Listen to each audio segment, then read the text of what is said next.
খুঁজছোটা কি তুমি এখানে? আমি যখন আজকে এসছি একটা নেবো এই জিনিস। এটা তোমার নেওয়ার জিনিস?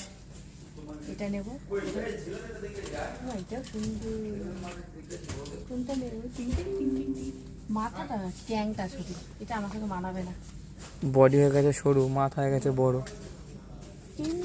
এটা ভালো লাগছে, এই যে বেগুনিটা। দাম কত করে রে? 299 টাকা, 300 টাকা।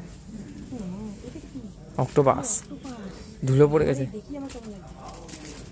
এই দেখো, এটা দেখো, এইটা এই মোটাটাকে দেখো। এটা ঘোড়া না হরিণ? না, জিরাফ। এই দেখো, এটা দেখো, এটাকে দেখো। এটা হ্যাঁ। তোমার ডোরেমন। তোমার বোন খুব খুশি হবে। কত দক্ষিণা কতটা? ওই তো পেছনে পেছনে। কত রে? না, আমার এই জিনিসটা পছন্দ হচ্ছে। কোন জিনিসটা? এইটা এবারে যে এইগুলো, এগুলো ভালো লাগে। এ দেখো, তুমি বসে রয়েছে।